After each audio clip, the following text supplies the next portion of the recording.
Greetings, nerds. This is CNN Nerd. I'm your host, Sarah Belmont, and with me, as always, is our Mr. Producer, Will Polk. How are you doing tonight, Will? Doing very well, Sarah. How you doing this evening? I'm doing fine. I mean, it was weird. It was a slow week, and then Yeah, everyone dropped some dates. totally. Lots of dates are dropped the last 24 hours or so. It's whenever you think things are kind of slow, and typically this time of year you have the upfronts for all the networks, and they've gone to virtual releases and announcements, and yeah, we got quite a bit so this week. Yeah, yeah. I mean, Doom Patrol really kicked us off with Yeah. their announcement of they're gonna finally drop season 2 on June 25th. Thank God. You Yes. know, we have lost so many summer shows between Krypton and I'm blanking on a few others, but Yeah. I'm just relieved to hear that this will be a summer release. I am too. I was so worried that they had not finished production because I know they were filming, and all things went to shut down due to COVID, and and this was one of those shows that I hadn't heard any news about whether or not they had were able to finish or what. And then of course we got the news about HBO Max, Hmm. and that season 2 was going to be on it, but we didn't have a date. Hmm. And the questions about, well, is this mean the end of DC Universe or what? But yes, yesterday we got confirmation that season 2 is indeed starting on June 25th, and it's going to be on both the DC Universe and HBO Max. So for us folks who still are holding on to that to that app, and because they love it for the comic content and other things that are on there, you can watch it on there. For folks who are planning on subscribing to HBO Max, you'll get it there. Yeah, yeah. I don't know if anything DC does will ever truly die, as we got a really unexpected announcement this week coming from DCU as Swamp Thing rights are Yeah, acquired by the CW, and they are primed to air episodes in fall 2020. yeah, yeah.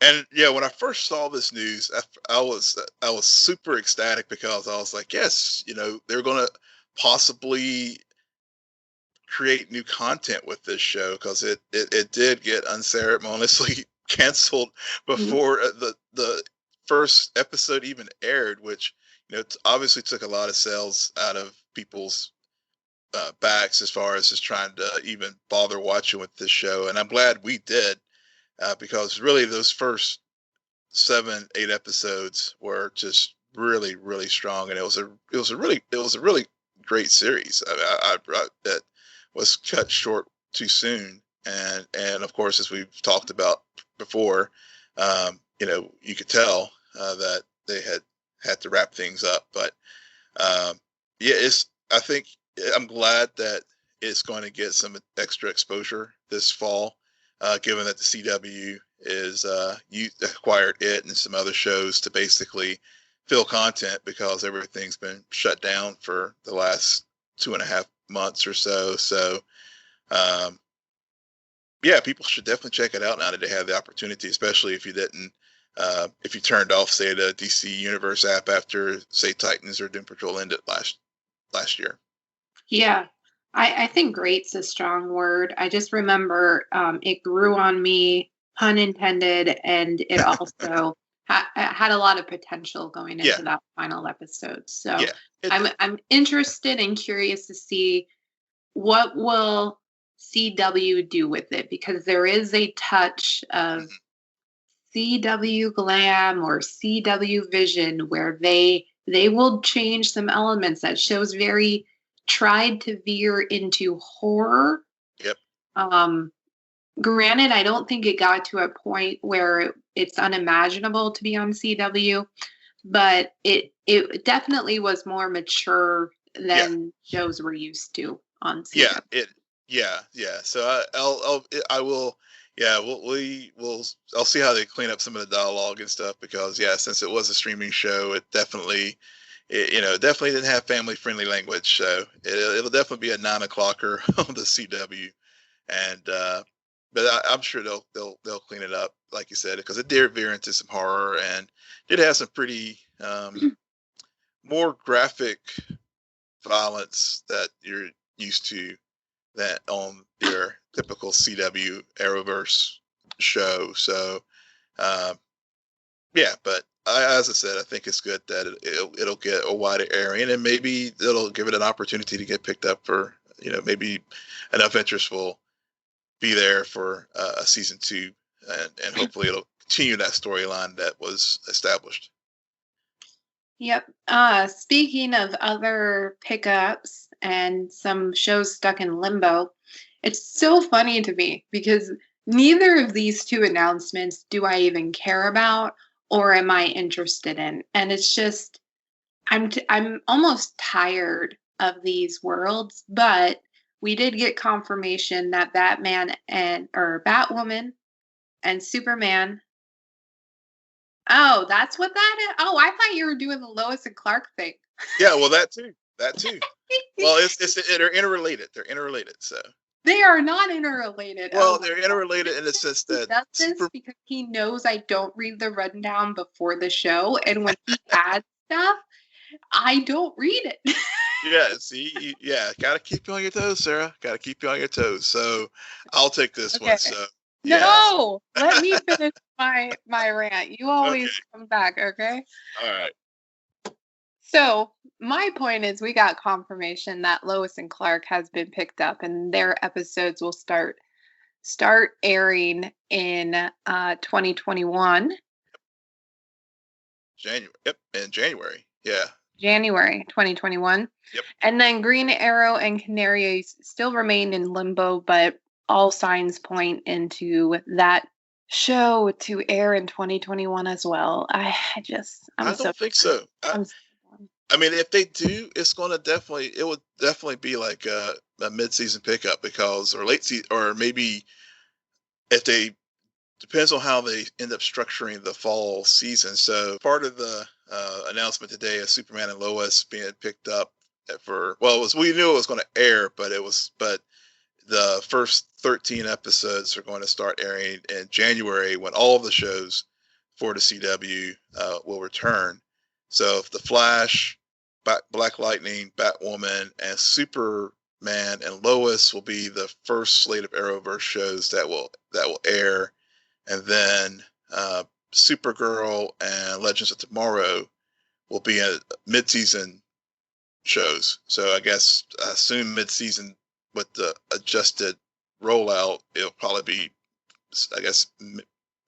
late spring, early summer rollouts of those shows. And then, we don't know the number of shows that are if it's going to continue to be a 20 plus season order, or is it going to be less? I mean, we know Superman. Yeah, we know Superman for certain is only going to be 13 episodes.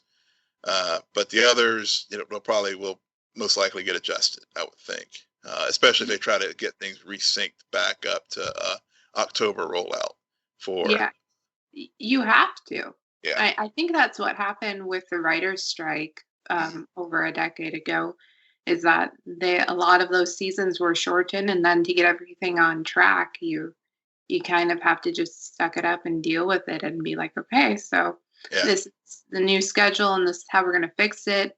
It makes sense. I mean, there is a production that goes on. There are a lot of moving parts to these shows, and we will get into it in a moment, but I think there are good pros and cons to these shortened seasons and their ability to really get some of these shows back on track. Supergirl, this season has been rough, really rough. Yeah.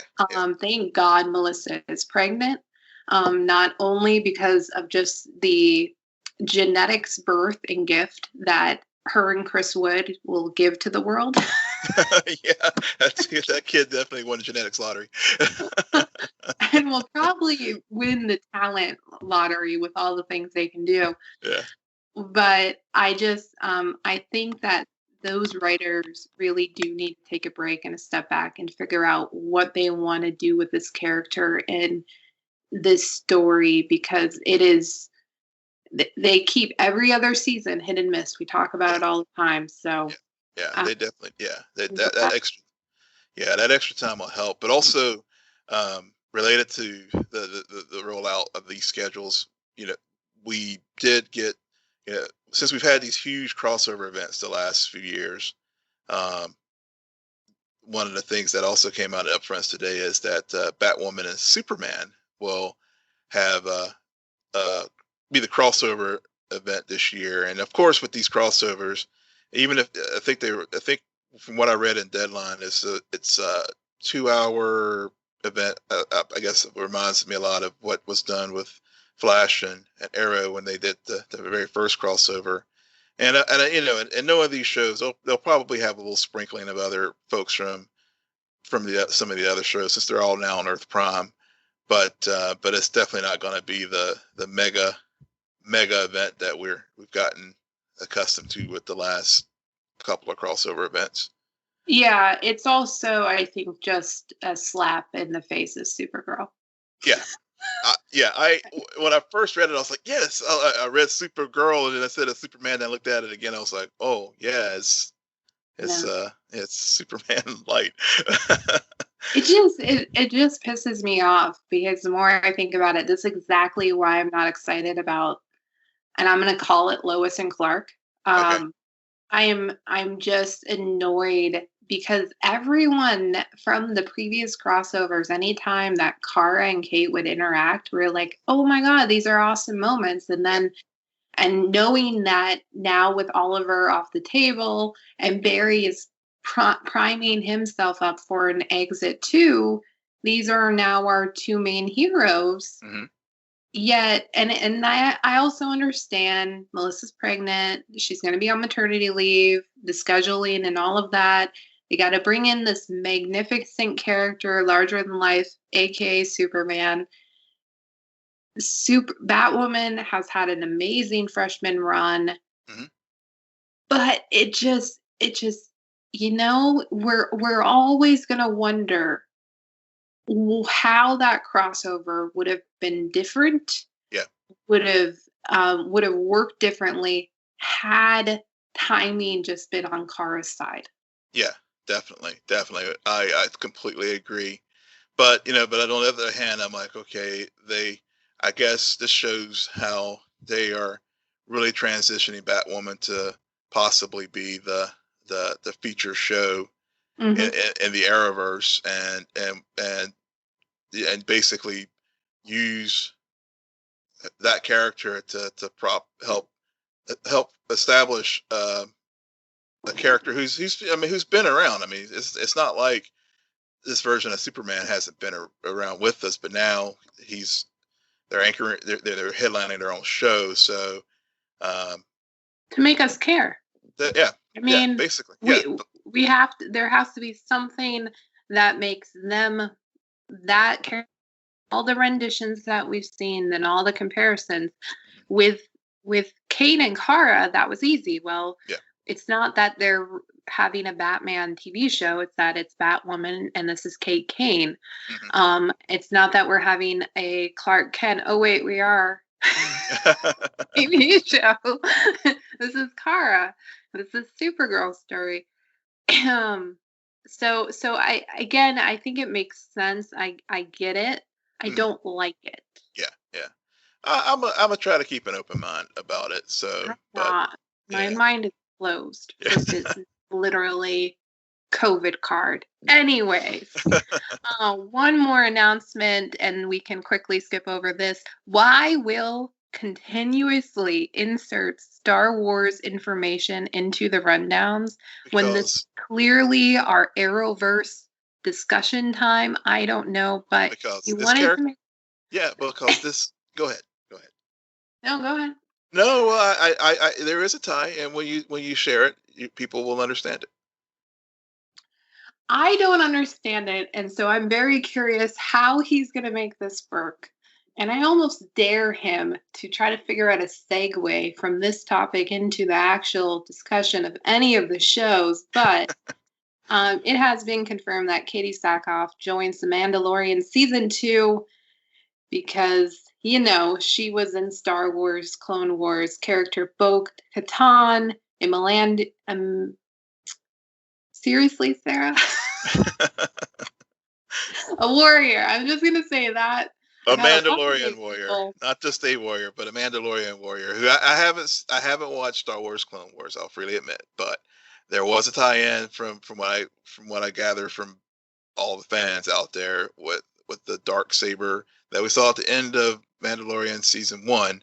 The storyline with Katie's character is tied to that the dark saber. So they're bringing the comic action universe to the live action universe, and I threw this as a bone to you, Sarah, because I know how much you really like Katie Sackhoff and your Battlestar Galactica connection, and she is connected to the Arrowverse because she was in the Flash. So that's why it still is in the rundown. I didn't take it out. So speaking of the Flash aired their finale this week. Yep, they did. It is their finale, right? It was their finale. I can't keep up. This felt like an epilogue. This was an epilogue finale. It was a let's wrap this up, reset the table for next season.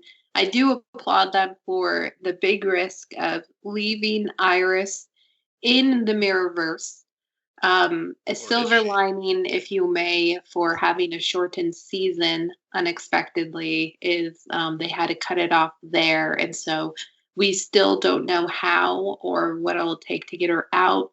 They also did a good job about having Eva miraculously, and I'm sorry, Will, I'm going to have a lot of questions for you. I was thinking about this last night. I was all prepared, and then you canceled on me. But did I miss something? How is it that she suddenly is no longer tied to the Mirrorverse? So that was the utilization of Bloodworks. Why Mirror Sing. Got it. Okay. Yeah. Okay. So that was the thing that stabilized her, that she could cross the threshold. Okay. Got it. Yeah. I as soon as I wrote down that question, a few scenes later, I thought about that, but I still wanted to pose it because this is the thing about this season. A lot of stuff has happened, a lot of stuff, and which makes me lose track and get bored easily and not really pick up on those finer details about when people are suddenly stabilized. Yeah. When they're unstable. Yeah. Well, yeah. Well, this was all in the last 3 weeks of the run when they came back from the COVID break. Mm-hmm. So, So I think that was not last week's episode, but the week prior. Yeah. Yeah. So, what are your thoughts on the finale? Well, given that it wasn't written to be, it was, they always have like these arcs in their seasons, and so this one, if they had been able to do the full 22, this would have been like that last little late April, or I guess early April, like mini cliffhanger, that they'll take that week or two break to do that last 4 episode run of the show. And so how they had to handle the situation. I'm glad that this episode was the finale for this season versus last week, because last week's episode, it just really just kind of meandering, didn't carry forward the story some, but it was just like, we talked about, it was, it was a lot of Oprah moments, and just really would have been very, very, if they had ended on that note and we don't see anything again until January. Mm-hmm. This episode, like you said, we both were hoping that they would take some type of creative risk and keep Iris, not have that resolution of like, oh, we saved the day and she's back and we had this grand reunion and everybody's happy. And then, in typical Flash fashion, there is always something that happens that may put a damper on the, good feelings, whether it was Nora, vaporized, dying last year and other things in the past. I won't belabor that point, but the fact that we do, have Iris. I don't know if she mastered the Mirrorverse, and that was her way of, if that was manifesting itself as far as, that's what happened with Eve McCulloch whenever she first got, as she had the brain things change and how she learned how to master the Mirrorverse and was able to create all these replicas of duplicates and put them into our universe, into the Earth Prime universe. I mean, I think that's probably something happened like that with Iris. So I was glad they did that, and ended it that way. So we do have that open-ended question of like, what happened to Iris, and it does give us something to look forward to going into season 7. And I think I read somewhere where the showrunner Eric Wallace said they're going to continue this story into season 7. So I think they pretty much had episodes 20.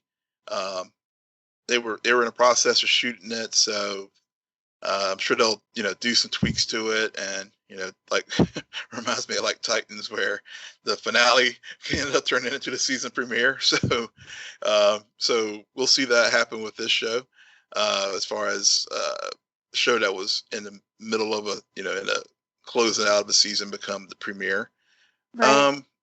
And so I like that about this episode. I really, going into it knowing that they had to make this work as a finale, I adjusted my grading of it accordingly, and so I give them a plus for how they ended it with Iris.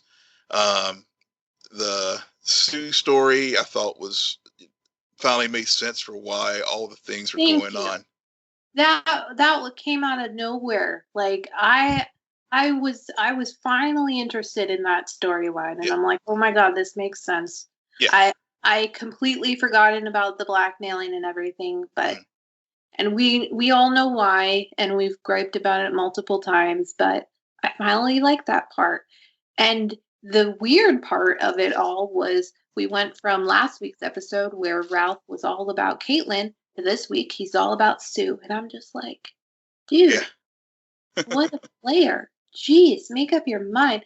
Cisco didn't appear at all in this episode, right? Because he's off in Atlantis. He's off in Atlantis. Got it. Another question. Yeah. So, there's still the issue of Barry losing his speed force. Mm-hmm.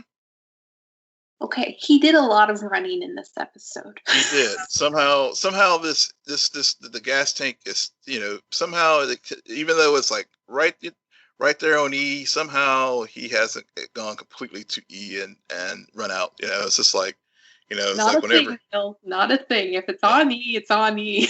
Well, it's, you have that little red mark before you get to E. I've never been there. It just. I guess I'm telling on myself, but I've been there before. Yeah. But it really bothered me throughout the entire episode because we spent a few weeks where, well, technically we spent half of the season worried about Barry dying, even though we knew he was not going to in the crossover. And then we spent the next half of the season worrying because he was losing his speed force. And then in the finale, suddenly, I don't know what they did, but that was not a concern. I think there was one mention of it, and it was really brushed off, and that irritated me. That's like my biggest nitpick. Well, technically, no. I have one more. Okay. You always have plenty. There was a very odd choice in terms of editing. Mm. And it was during the fight sequences, they did some split screens. Yes, that's the one thing I did not like. Yeah. Thank you. It felt so out of. I get what they were going for because it was very reminiscent of actual comic book panels. Yeah, To yeah. have like different points of view being played out all at the same time. But it felt so dated. And especially in combination with the music that was played. Yeah, I had vibes of like Ang Lee's Hulk, and I didn't, and that was one of the things that frustrated me about that movie, and and and you're right, the music was just off, and I get that they had teased this great grand fighting sequence and stuff, and I will give it props with the effects team of with Ralph. I mean, they really did do some fun things with his character and the fights and stuff. So there was that positive piece to it, but the split screen stuff just really just did not work for me. Yeah. It just was distracting. And then again, I couldn't help but think to myself, why didn't they have whoever edited Batwoman's fight sequences? Yeah. Get James Bamford over here now. I'm like, geez. But I don't want people to get discouraged from being creative and trying new things, because I think that's the beauty of having 23 episodes. You get to really a chance, if you want to push the envelope and to change up things. But that was not a good choice, in my opinion. Yeah. They it was a risk. I give them props for taking the creative chance there, and I don't know if this was. I mean, I don't know. I can't recall if it was something that was already have been planned prior to the it being made the finale, or if this was scripted like that to begin with. But yeah, it just didn't. You're right. It felt very dated. Yeah. So that was my biggest nitpick of the episode as well. Yeah. So moving on, Supergirl had its penultimate episode. They did. Okay. They did. You're on track. You're tracking. So there's one scene that I really want to talk about first. Okay. And it's the scene with Lex and Lena. Okay, good. That's one of Yeah. And I think we're gonna have very similar points that we want to hit on this, because going into that scene, it felt very like, yep, okay, so this is what's going to get Lena back on Kara's side. I get it. She finally sees the light. We knew this was coming. It's a bit rushed. But what really made it stand out was John freaking Cryer. Yeah. Who raises his voice to a point where Lex Luthor is a very good manipulator. He's very calculated. So there is a fear of him with deception. Mm-hmm. But I've never viewed that character as someone to be really afraid of because of maybe some physical action or something else. Mm-hmm. In that moment when he yells at her, I was scared. Yeah, me too. They both John and Katie McGrath sold that scene completely believable, and I mean that's really the first. I think honestly, that's probably the first time I've actually had an emotional response or reaction to something that's happened on Supergirl. In a while. Yeah, in a while. It's been a while. Yeah, where I actually cared and got me because I mean, I'll just be honest. I mean, I was kind of as this episode was progressing, I was kind of not fully engaged with it, and then that scene happened, and I'm like, all right, yeah. Because and I'm sure that there was a sound effect. I'm sure that wasn't naturally him, just because the way they made that ring out. Mm-hmm. And this is the thing about Lex Luthor. He wants God-like abilities. He wants to be Superman. He wants to be that hero. And the way his voice raised, it was so thundering Yeah. that you felt that, and you felt that rage, and you felt that you shall obey, and everything. And I just, it was such a beautiful moment as well as terrifying, that, I mean, that just, as to your point, saved the episode. Because let's talk about some of Sarah's other points. Let's do that. I have a great rundown. Yeah, but let's get to the other things. But there were some other things happening. So at one point during it, I wrote, anyone get a D-level version of Indiana Jones from this episode? That's generous. I know. Probably more like a negative D or E. Yeah. What else? I've heard something else on here where I was just, oh yeah, the DEO is destroyed. And now suddenly I feel like I'm watching Power Rangers. Because then in all of the classic Power Ranger episodes, their main point of contact where Zordon was always got destroyed. Yeah. There were some very big episodes where it always was like, well, now what do we do? What about Zordon? And Yeah. Next episode, it's all perfectly fine. Yeah. It's like the Enterprise in Star Trek. It just gets blown up, and then they got a new one in the next one. Yeah. Yeah, but the other 90% of this episode was crap. Well, here, and this gets to what we've talked about and why we bailed on the show earlier in our season of reviewing Arrowverse shows.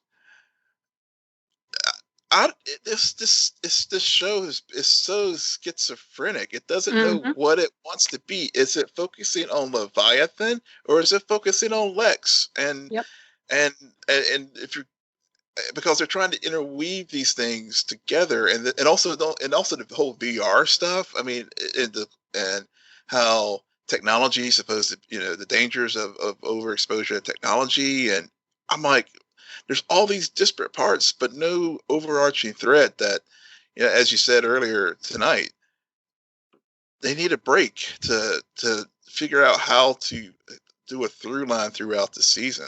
Because even, I mean, to go back to the Flash, yes, we had Crisis as the overarching thing, but they, to their credit, one of the things they did well this season was integrating 6A villain Bloodwork back into 6B and carry things forward with the true villain in 6B, which was Eve.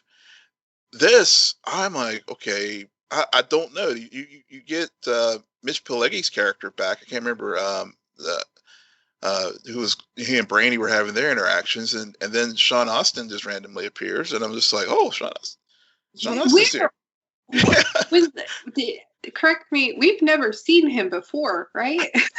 I don't think so. That's just it. I was like, oh, this is a nice little guest run. I mean, Sean, did he need a paycheck this week or what? I mean, but it just seems like a lot of stuff all over the place. And I know I sound like that as I'm analyzing and critiquing it, but that's just how this show has been this season. Except for the only constant has been Lex and Kara and Lena's, friendship issues and breaking down, and like you said, and yeah, and then of course we had the moment that happened in this episode that pushed her back to Kara and say, I'm sorry, I was wrong, you're right. But I will really well acted scene. It was. I was going to say, I mean, Melissa just like, yep, yeah, but yeah, just keep apologizing. But that was another highlight of the episode as well. I mean, no, I say wow, because I know you've always been probably more critical than me of that storyline between Lena and Kara, because it's one that can also go to the very melodramatic, and I do agree. I think the first half of the season we kind of fell off the show, and then we came back mid-season after Crisis to see the ramifications. And I do think part of the reason why we're still covering it is because of Lena, Kara, and Lex, the unholy trilogy. Yeah, yeah, it is. But those, yeah, yeah, Yeah, and they've also made it work yeah, with all the nonsense that is going around them. That manipulation of the situations, and also just Kara and Lena really being able to naturally navigate what Lex is kind of throwing out them and getting in the way, but their real selves and their real friendship still stands. hmm And people fight. People yeah, get in arguments, misunderstandings, guys. News alert. That happens in real life yeah. too. It does. It does. But I think that a true test of friendship is when you are able to come back and be like, you know what, I was completely wrong. You were right. How can I help? hmm And I like that, even though, I mean, we knew it was coming based on everything that happened in this episode. And to your point about all of the different things they tried to do, I forgot about Lena's experiments. Yeah. Yep. Yep. I did too. I was like, oh yeah, they're back in the prison guys. The experiment. Yeah. What was that about again? Oh yeah. Yeah. I don't know, because they use all this stupid science language. And Yeah. Brainy is another one who's hmm interesting, because I go back and forth on that whole angle.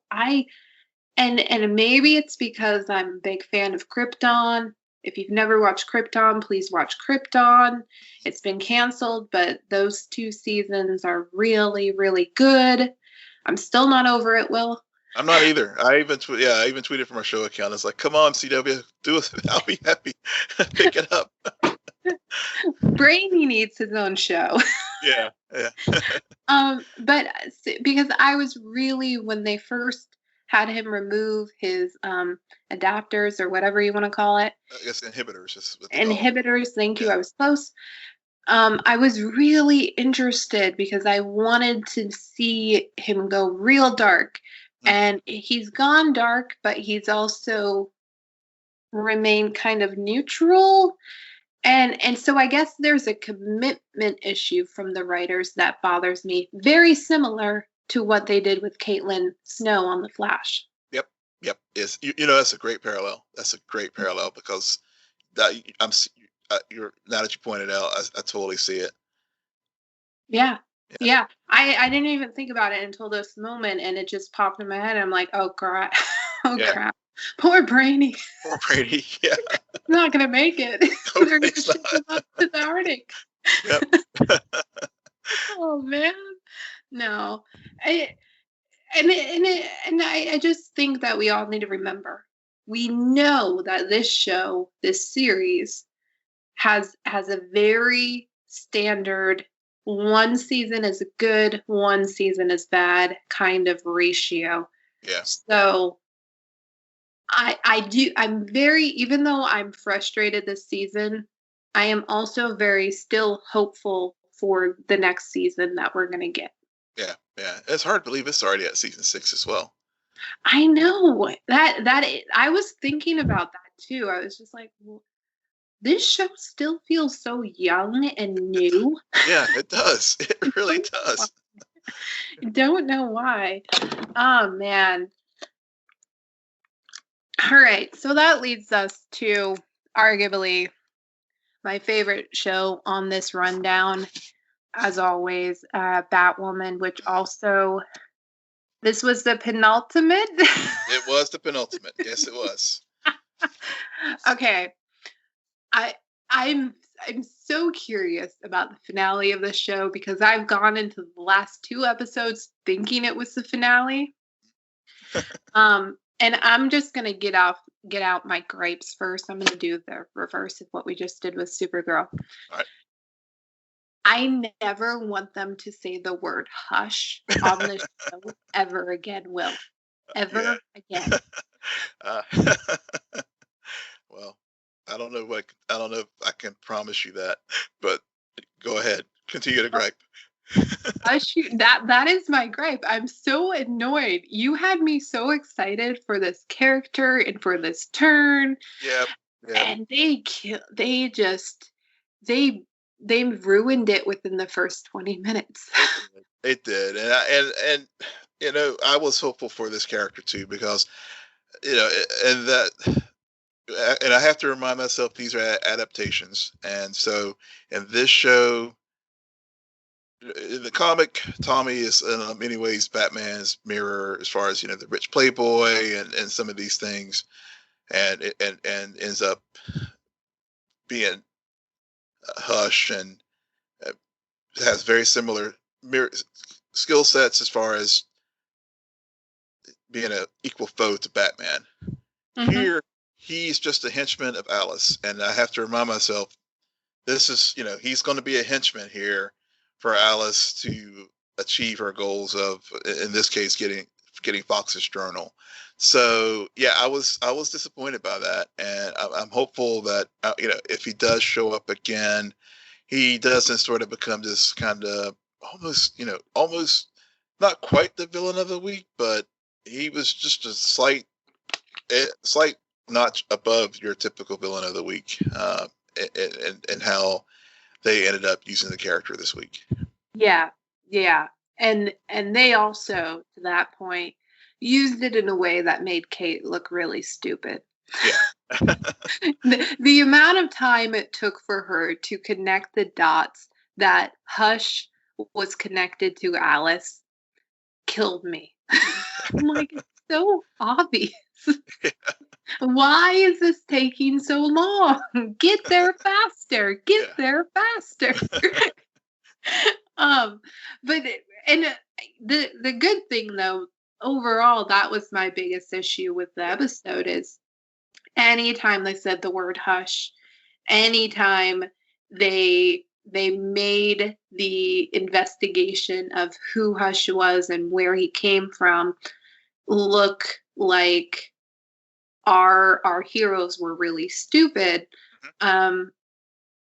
But that was probably maybe 25%, and the rest of the episode, really good. I mean, to your point about Supergirl, we suddenly find ourselves back with Parker Torres from a few episodes ago. Yeah. And I was not distracted. I was not mad at it. It didn't feel out of place. Nope. I liked that it kind of allowed some levity with her and Mary both in the Batcave together. Mm-hmm. We all know I love Mary. So I like her. Mary's grown on me over the course of the season. I will admit she has. And to your point, that jealousy, like, for real, you didn't tell me all this time, and yet you told a teenager. Yeah, that was beautiful. I love that. That was just a great moment, and so in tune with the tone of this show this season, and why when they do have those comedic beats, they land most of the time. Right, and it also, I mean, it's funny because it's true that the reason why Mary's still a key character to have is because while Kate and Alice have their strained relationship as sisters, there's also the stepsister dynamic between Kate and Mary. And so there is this, which was another thing that was really interesting about this episode was, I don't know why, and please don't make fun of me, Will, but I don't know why it didn't dawn on me, but I thought it was kind of brand new information that Luke, Kate, Julie all knew each other as children. Yeah. They've literally grown up together. Yeah. The Bat family. Yep. For some reason, did not connect the dots until this episode. It's okay. There's a lot going on. You had a lot going on. It's okay. It just, there was something, I guess, about the way they introduced all of the characters at the start of the season where it kind of felt like The Flash, where they were just thrown together, and Arrow did that too, but No, these characters, because of their relationships between their parents, between their cousins, um, they have a lot of history, and I liked how, again, not mad at it, makes sense, worked well, because there was some really good moments between Kate, Julie, and Luke. Mhm.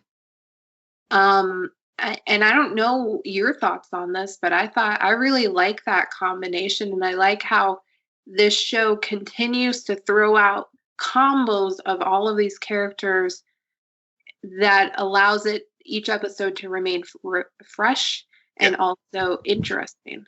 Yeah, I did like that dynamic, and Luke's reaction to Kate as far as with being careless with the journal.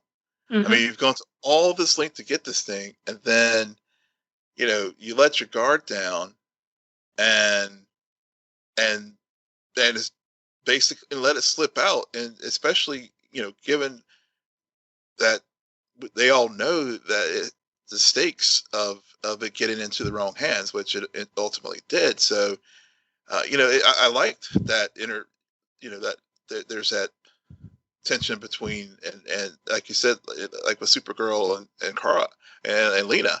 I do like there's conflict among the characters, and it can be done in a non melodramatic way. I mean, I thought it was realistically handled with Luke's reaction and when he blew up at Kate Yeah, about that. I like that Luke kind of spearheaded the angst, if you will, Mhm. of all of the fallout of decisions made in the previous episode. Yeah. Because Kate screws up. Julie also is revealed to have keeping secrets. Hmm. And it's really Luke who's looking at them and being like, WTF, guys, my dad died for this book. Yeah. What? And you're just throwing it out the window and you have all these plans. With Julie, they're really quick to make that mystery from last week Yeah. resolved. Yeah. Well, so Actually, it's sort of resolved. it's sort of resolved. Yeah. We learn that she was doing it because she made a deal. Yep. A deal with Sapphire something. Sahil. Yeah. Sophia Sahil, and who.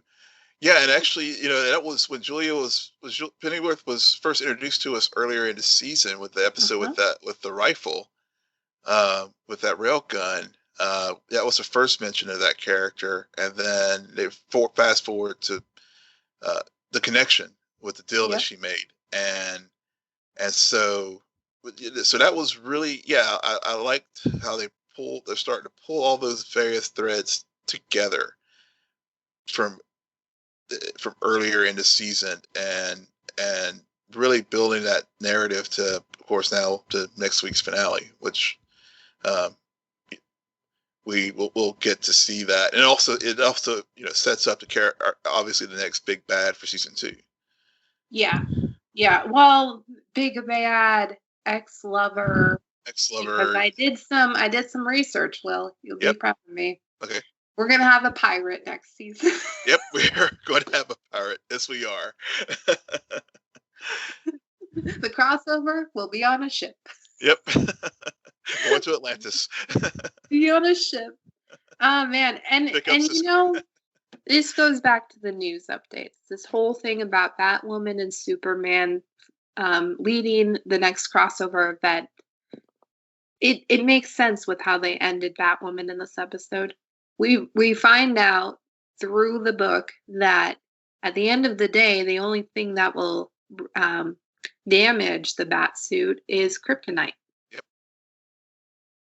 And it makes, I'm not saying that part makes sense. I'm saying that based on the announcements this week, it's like, yeah, they've gone into quarantine, but these writers and producers have definitely not stopped planning out their shows for the next few years. And Batwoman, Caroline Dries, she just needs to start doing work for some of these other shows. she needs to be like, hey guys, this is what we do. Yeah, exactly. Yeah. And they start. Yeah, they really have like uh, as far as freshman seasons. I mean, this is definitely it has I, I will freely admit that I was skeptical. I was not sure how it was going to go. Yep. But they really have pulled together a very solid first season.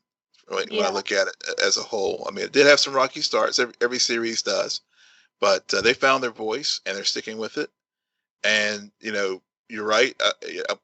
Uh, you know, things have a funny way of working out. Last night if we had recorded last night, I was saying that the crossover is going to be Supergirl and Batwoman because of the kryptonite connection, but actually it's going to be Superman.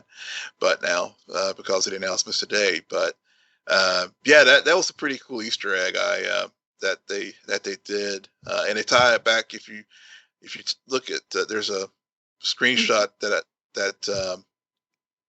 ties back to the story about how they discovered the weakness to the back suit. And if you look at the journal article that Mary found the decoder glasses for, it chronicles the story of Bruce and Ra's al Ghul and the suit of sorrow, and how Bruce came upon this suit loaded with so many Easter eggs in that screenshot, because it also references Azrael, who is another character from the Batman universe, and who took over for Bruce when he was, I think, if I recall, paralyzed by who's gonna appear on the show and constantly say, Azrael, Azrael. Hush. Don't get me too excited, Will. I'm always let down and disappointed with what they do. Yeah, I hope. Well, I'm sure, but they didn't drop all those Easter eggs for no reason. I mean, they're going to use all that stuff at some point, because it is such a rich history that Batman and Batwoman and that whole universe has. So yeah, they have a lot. They have so much they can use there. So yeah. I agree that I think I'm still very curious about the finale. Not just so that I can finally say this is the finale, but also because part of the reason why season 1 The Flash is the current best season of any Arrowverse show. And yes, I'm an Arrow fan, but I still think that season impacted me and I had an emotional response to it in a way I've never had before. Yeah. Especially the finale. Mm-hmm. Without the finale, I don't think I would be saying that, but that season 1 finale of The Flash is a near perfect episode of television. Yep, it is. Now, Batwoman, they've been consistent. They've been good. I've been really entertained. I don't know if they're going to still be able to hit me in that way where I'm like, this is a near perfect episode of TV. I'm also not going to be mad if it doesn't work, because overall, I've really liked the story. I've really liked the journey. Yeah. Given that I hear you, and again, like I said with the Flash, given that I'm having to adjust my grading, because again, this episode was not the episode that's airing next week was not intended to be the finale, but like you said, I mean, if they hit those right marks, then it will work well as a finale for this season, and I don't think it's gonna approach season 1 level finale of the Flash, but I do think it will, if they carry forward what they did this week into next, then I will be very satisfied with how season 1 ends. Yeah, I agree, and I think it might approach it. I don't think it will surpass it. Yeah. But my final point is that I think this is the only show that actually capitalized on all of the crossover fallout. Hmm. So I think that from what I've seen these last few weeks, it's also capitalizing on having a shorter season and being able to really effectively hit the landing. Because I will tell you, these past few episodes, I'm like, this is penultimate. Is this a finale? And I really like those episodes, but the longer that goes on, the more it gets tired and worn out. So I'm fine if it ends short. Yeah. All right. On that note, Will, where can our listeners find you? Yes, you can find me at Will and Polk. That's WILLMPOLK. And you can find me at SJ Belmont, SJBELMONT. Please follow our crew on Twitter at CNN Nerd. Friend us on Facebook, also on Instagram. But most importantly, rate, subscribe, and comment on Apple Podcasts, Spotify, YouTube, Stitcher, and wherever you get your podcasts. Good night, Geek Out. You're welcome.